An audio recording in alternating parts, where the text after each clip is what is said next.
மன்னார்குடி வாழ்கின்ற ஆன்றோர்களே, சான்றோர்களே, நண்பர்களே, அன்பர்களே, தாய்மார்களே, இளைஞர்களே, குழந்தைகளே, உங்கள் அத்தனை பேருக்கும் என்னுடைய பணிவான வணக்கத்தை முதற்கண் கூறிக்கொள்கிறேன்.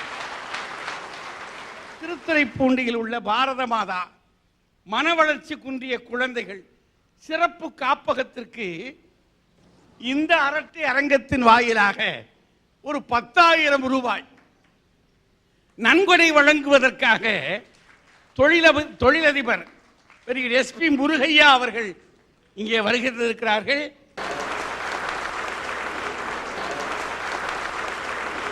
உலகையெல்லாம் ஆண்டு கொண்டிருக்கிற ராஜகோபால சுவாமி, அந்த சாமி இருக்கிறாரே, நம்ம எல்லாம் ஆட்டி படைக்கின்ற அந்த சாமி வாழுகின்ற கோயில் கொண்டிருக்கின்ற குடி கொண்டிருக்கின்ற இடம் இது என்பதனாலே மன்னார் குடி, அந்த மன்னன் வாழுகிற குடி இது.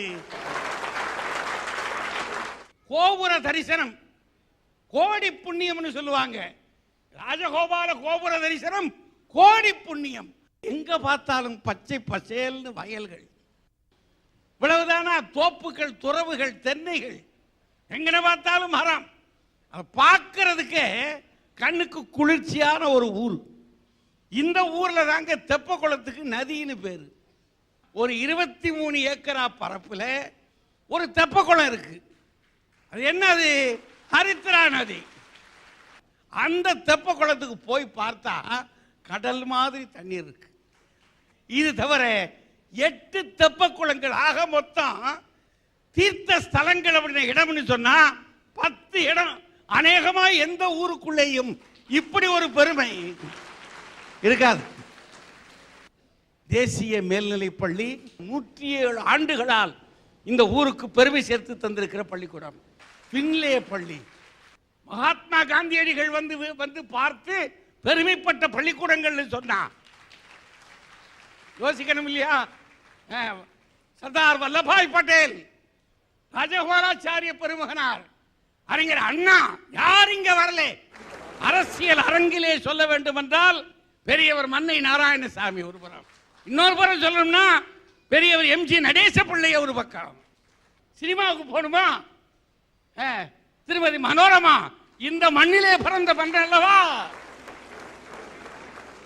முதல் தமிழ்ச்சங்கம் அல்ல, 4வது தமிழ்ச்சங்கம் இந்த மன்னார்குடியில் தான் தோன்றியது. இந்த அரட்டரங்கத்தில் ஏதாவது பேசுவதற்கு செய்தி வேணும்.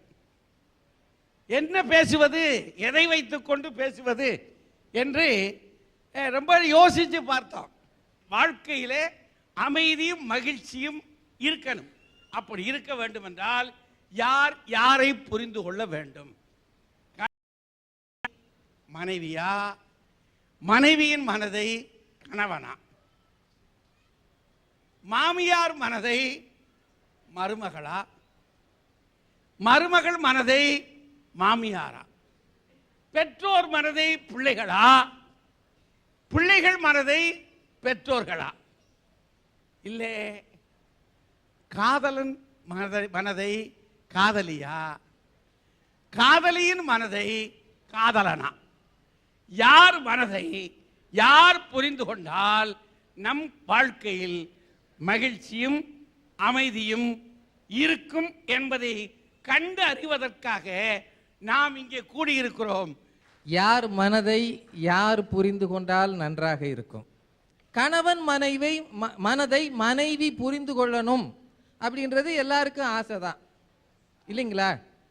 அதுக்காகத்தானே பொண்ணு பார்க்கவே போகிறோம். அந்தம்மா அன்னைக்கு ஒன்றும் தெரியாத மாதிரி ஒரு காப்பி டம்ளரை கொண்டு வந்து நேர பியூட்டி பார்லர்லேருந்து இறங்கி காஃபியோடு வந்து நிற்கும்போது டம்ளர் நல்லா நிற்கிது, நாம கவுந்துடுறோம்.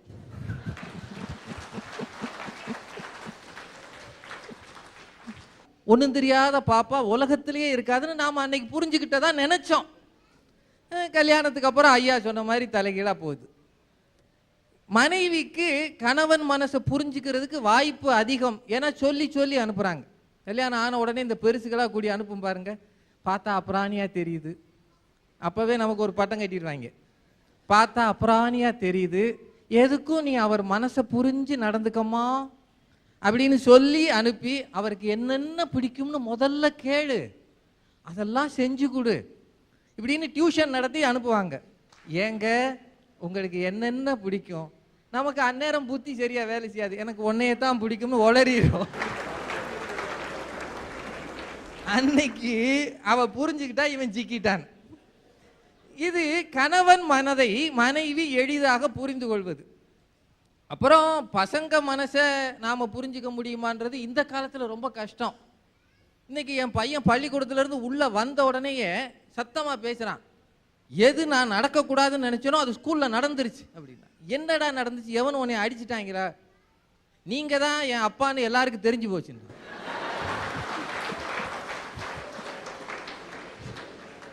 நான் பையன் நொந்து போன இட இதுல என்னடா பிரச்சனை? நான் தான் உங்க அப்பான்றதுக்கு என்னடா பிரச்சனை? நீங்க சரியா டிவியில பேசலன்னா எல்லாரும் என்னையில விசாரிப்பாங்கன்றா.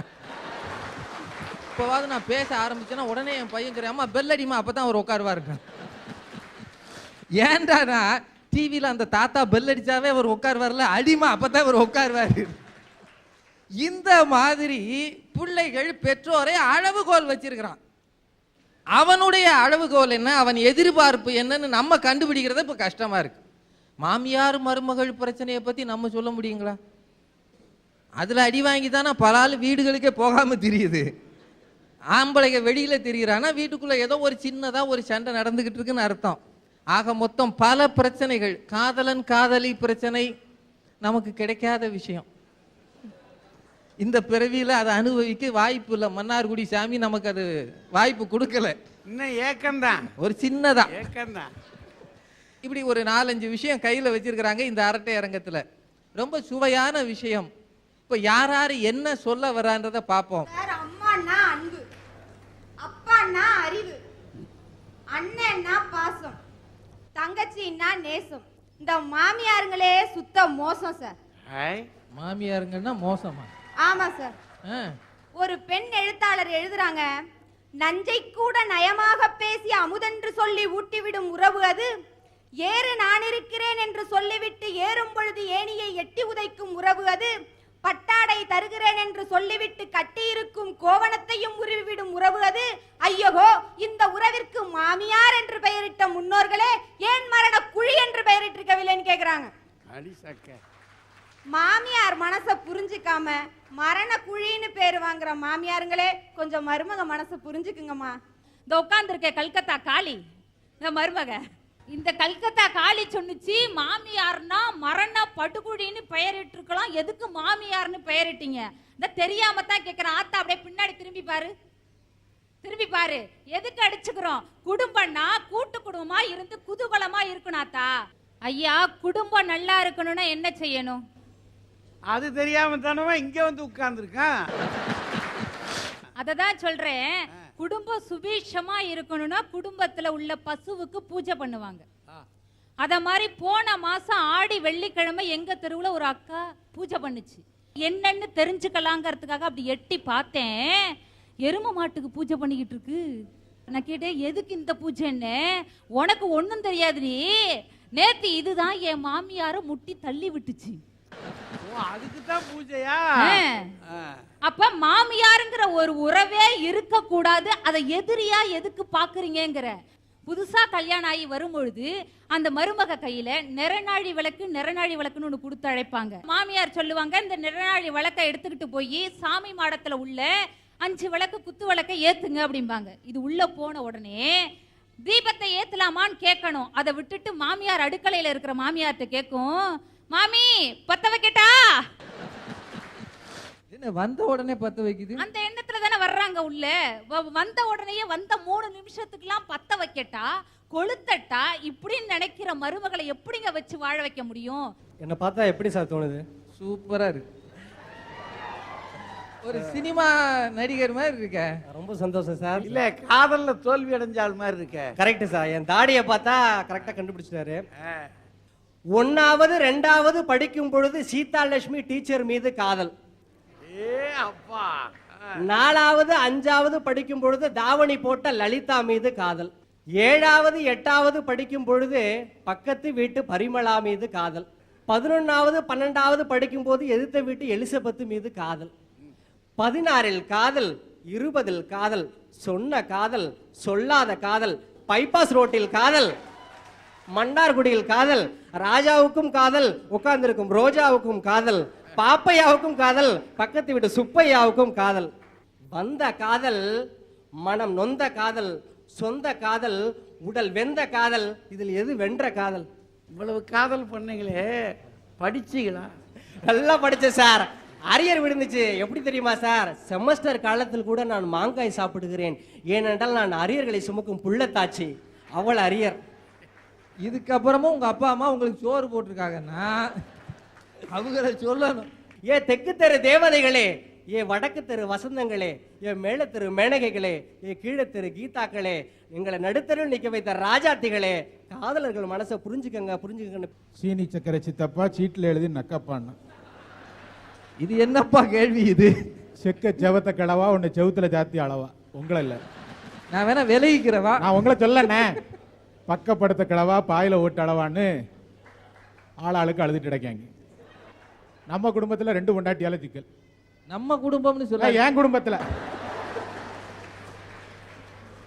நீங்க தப்பா நினைக்க கூடாது. நான் ஏன் தப்பா நினைக்கிறேன்? உங்க வசதி, உங்க வாய்ப்பு. தப்பா நினைக்க வேண்டியது உங்க வீட்டுக்காரமா தானே. எனக்கு என்னையா பிரச்சனை? நீங்க வைத்தறிச்சப்படுவீங்கன்னு தான் நான் சொல்லுவேன். ஐயோ, எனக்கு பிரச்சனையே இல்ல. ஒண்ணு என் பொண்டாட்டி, இன்னொன்னு கையா பொண்டாட்டி. அப்படி வர்றீங்களா? புருஷனை புரிஞ்சிக்காத பொண்டாட்டி, மாமியால புரிஞ்சிக்காத மருமவா, மருமவளை புரிஞ்சிக்காத மாமியா, அத மாதிரி காதலனை புரிஞ்சிக்காத காதலி. இந்த சீரழிவுல மனுஷன் மாட்டிக்கிட்டு செங்க சுமந்துக்கிட்டு இருக்கான்.